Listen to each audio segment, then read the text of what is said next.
In fact, the literary similarities between the Egyptian religion and the Christian religion are staggering.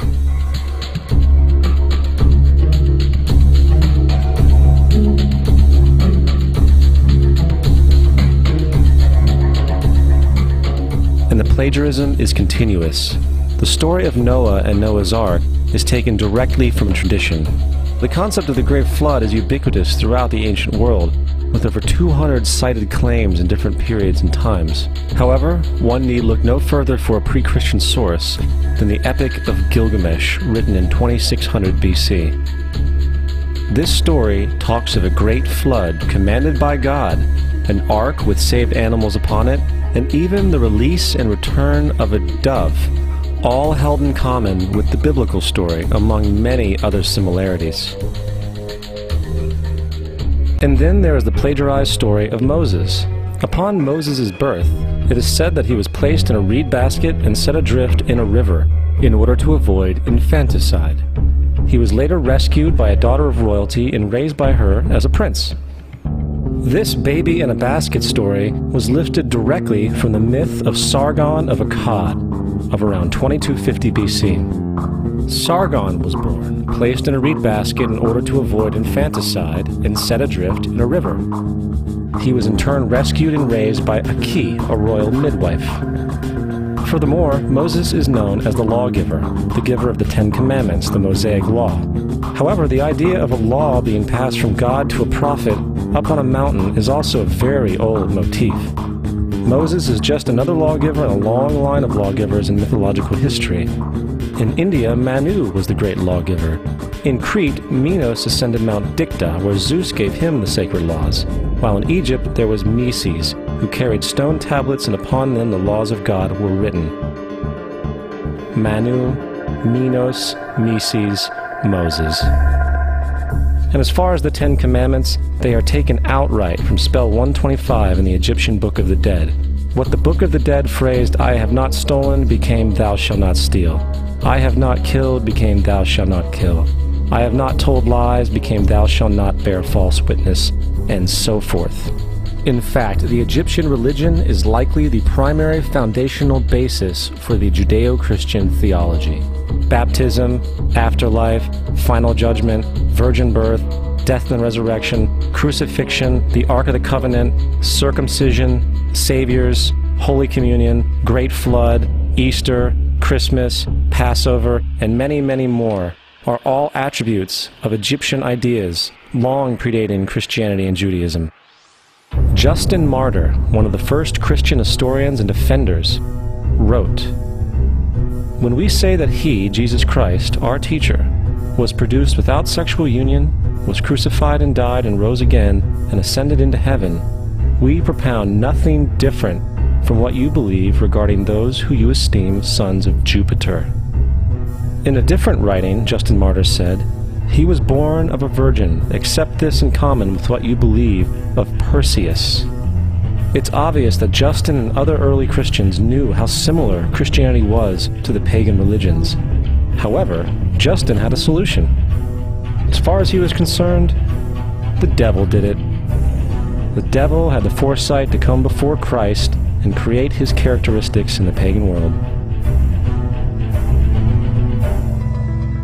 Fundamentalist Christianity, fascinating. These people actually believe the world is 12,000 years old. Swear to God. I actually asked one of these guys, okay, dinosaur fossils. He says, dinosaur fossils? God put those here to test our faith.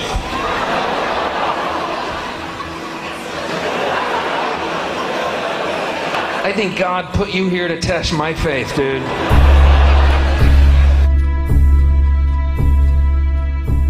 The Bible is nothing more than an astrotheological literary hybrid, just like nearly all religious myths before it. In fact, the aspect of transference of one character's attributes to a new character can be found within the book itself. In the Old Testament, there is the story of Joseph. Joseph was a prototype for Jesus. Joseph was born of a miracle birth. Jesus was born of a miracle birth. Joseph was of 12 brothers. Jesus had 12 disciples. Joseph was sold for 20 pieces of silver. Jesus was sold for 30 pieces of silver. Brother Judah suggests the sale of Joseph. Disciple Judas suggests the sale of Jesus. Joseph began his work at the age of 30. Jesus began his work at the age of 30. The parallels go on and on. Furthermore, is there any non-biblical historical evidence of any person living with the name Jesus, the son of Mary, who traveled about with 12 followers, healing people and the like? There are numerous historians who lived in and around the Mediterranean, either during or soon after the assumed life of Jesus. How many of these historians document this figure? Not one. However, to be fair, that doesn't mean defenders of the historical Jesus haven't claimed the contrary. 4 historians are typically referenced to justify Jesus' existence. Pliny the Younger, Suetonius, and Tacitus are the first 3.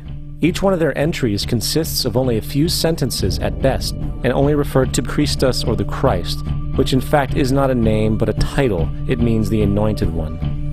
The 4th source is Josephus, and this source has been proven to be a forgery for hundreds of years. Sadly, it is still cited as truth. You would think that a guy who rose from the dead and ascended into heaven for all eyes to see and performed the wealth of miracles acclaimed to him would have made it into the historical record. It didn't, because once the evidence is weighed, there are very high odds that the figure known as Jesus did not even exist.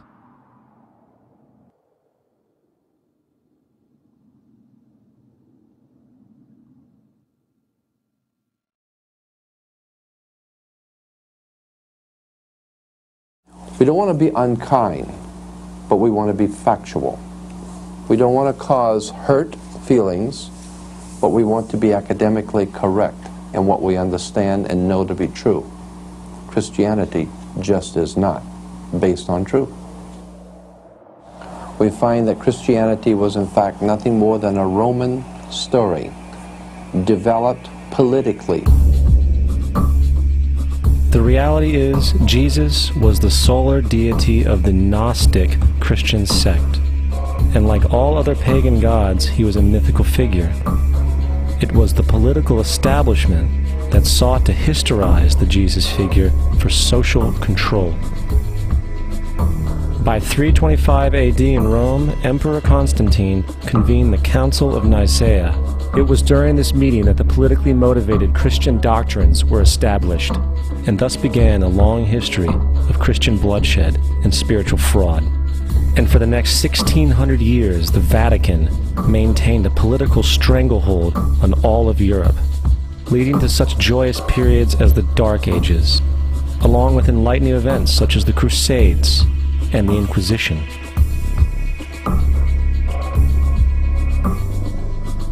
Christianity, along with all other theistic belief systems, is the fraud of the age. It serves to detach the species from the natural world, and likewise each other. It supports blind submission to authority.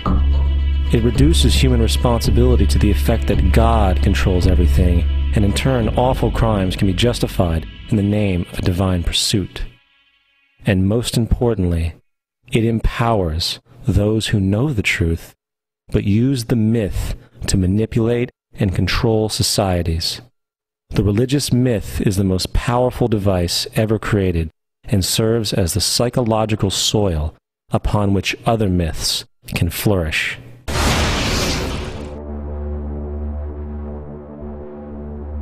A myth is an idea that, while widely believed, is false. In a deeper sense, in the religious sense, a myth serves as an orienting and mobilizing story for a people. The focus is not on the story's relation to reality, but on its function. A story cannot function unless it is believed to be true in the community or the nation. It is not a matter of debate.